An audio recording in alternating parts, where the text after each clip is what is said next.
Yann de la brasserie Les Deux Branches. Moi je suis un des co-gérants et co-brasseurs, si on peut dire, de la brasserie. Bonjour, je suis Christophe, cofondateur et co-gérant de la brasserie Les Deux Branches. En fait je viens du monde viticole, donc j'étais caviste. De fil en aiguille, de l'amour pour le vin, j'ai aussi découvert de plus en plus les différentes bières qu'on pouvait avoir. Et de là je me suis mis à brasser. Alors, tomber dans la marmite craft, c'est par Yann, par le fiston. Au départ, j'ai une formation agricole, où je me suis un petit peu intéressé au brassage, ça m'a rappelé des souvenirs, la relation avec le grain, et puis peut-être aussi l'envie d'entreprendre. Alors la brasserie Les Deux Branches, c'est une histoire familiale. C'est principalement mon père Christophe qui travaille avec moi. De fil en aiguille, on est venu à se dire qu'on pouvait monter une brasserie familiale avec l'envie de brasser des choses nouvelles et de ramener ça à des gens qui n'ont pas forcément accès à beaucoup de bières craft comme on peut les avoir dans les grandes villes. On fait très régulièrement des bières éphémères pour aller sortir des sentiers battus, proposer d'autres choses, revisiter des styles. On aime bien travailler les fruits et en particulier on fait des bières, on a une petite réputation avec ça, des bières aux fruits mais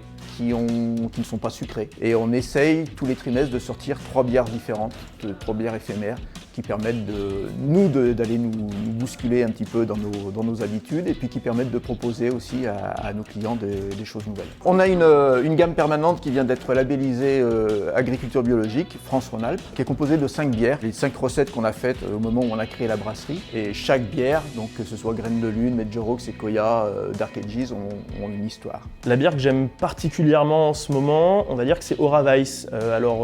Pourquoi ? Parce qu'elle va avoir un côté plutôt rafraîchissant qui en plus pour moi correspond bien à la période. Alors je dirais que la bière préférée, ces derniers temps, j'ai un petit faible pour Cataya. La particularité, c'est que c'est pas une levure de bière, mais c'est un levain de boulanger qui a poussé sur du seigle. Et nouveauté, on va dire, pour fin 2022-2023, on réfléchit fortement à l'idée de développer des softs et surtout de la limonade.